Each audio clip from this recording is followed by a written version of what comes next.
कभी कभी जन्म कुंडली में विदेश में आने का योग नहीं होता, या विदेश में आकर के प्रोग्रेस करने का, तरक्की करने का योग नहीं होता, तो हम फिर कितने भी प्रयास करते हैं तो सफलता नहीं मिलती। और वो जो सफलता नहीं मिलती बहुत बार हमारे फेवर की होती है, क्योंकि जहाँ आने के पश्चात स्ट्रगल करना, मेहनत करना, फिर सफल ना हो पाना कभी कभी व्यक्ति विशेष को बहुत परेशान कर देता है। कभी कभी विदेश में आने का योग होता है, पर बिना वजह, बिना कारण सब चीज़ें डिले हो जाती हैं। और कभी कभी हम विदेश पहुंच जाते हैं, आप अमेरिका आ गए, आने के पश्चात भी आपको ग्रीन कार्ड नहीं मिल पाता, वर्क परमिट नहीं मिल पाता। कितने ऐसे लोगों को मैं पर्सनली जानता हूं जिनको 15-15 साल, 20-20 साल हो गए और ग्रीन कार्ड नहीं मिला, और काम, बिजनेस, कारोबार को वो बहुत ऊंचे मुकाम तक ले गए। तो इन सब के पीछे जो स्टार के कारण हैं, ग्रहों के कारण हैं, उनको जानना बहुत जरूरी होगा। दो तरह की बात जहां आएगी, एक ग्रह जो आपको विदेश ले जाता है, एक भी हो सकता है, दो भी हो सकते हैं, तीन भी हो सकते हैं, और दूसरा ग्रह आपको, आपके कैरियर को, आपकी रोजी रोटी को सेटल करता है। दोनों का तालमेल होना बहुत जरूरी है। जो ग्रह आपको विदेश ले जाता है उसकी दशा, उसकी प्रयंतर दशा, उसका गोचर के हिसाब से आपके अनुकूल होना, तो आपकी बात बन जाएगी।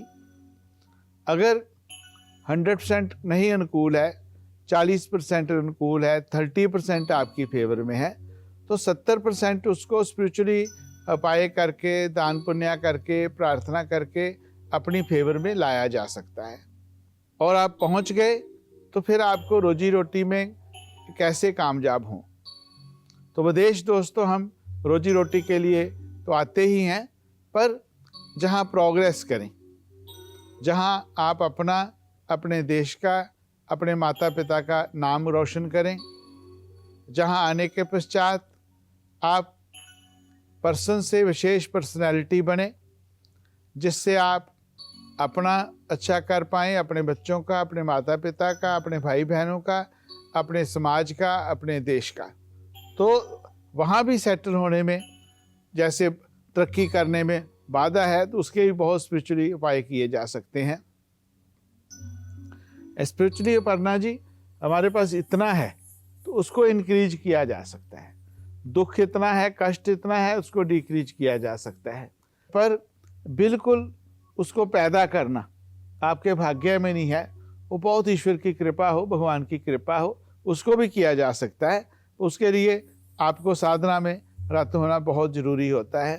तो जो बच्चे विदेश की कामना करते हैं, और इंडिया में बैठे हुए बच्चे अपर्णा जी वहाँ सोचते हैं कि शायद अमेरिका में बहुत सुख सुविधा होगी, जहाँ आते ही डॉलर मिलने लग जाएंगे, जहाँ उनको लगता है शायद डॉलर के ट्रीज हैं जहाँ मिल जाएंगे। जहाँ आने के लिए सबसे पहले मेंटली आप रेडी होके आए कि जहाँ ऑनेस्टी से, सिंसेरिटी से, मेहनत से आगे बढ़ना है। और आप अगर ये धारणा करके आते हो कि मुझे 16 आवर काम करना है, तो आपकी प्रोग्रेस को, आपकी तरक्की को जहाँ कोई नहीं रोक सकता। कानून की पालना करनी है, आपकी तरक्की को जहाँ कोई नहीं रोक सकता। अगर आप सोच के आते हो कि हमें दुनियादारी के मज़े भी करने हैं, आराम भी करना है, पैसा भी कमाना है, तो कोई विशेष कृपा होगी, नहीं तो फिर हैंड टू माउथ रहोगे। और स्पिरिचुअली आपके लिए बहुत कुछ किया जा सकता है। बहुत से ऐसे उपाय हैं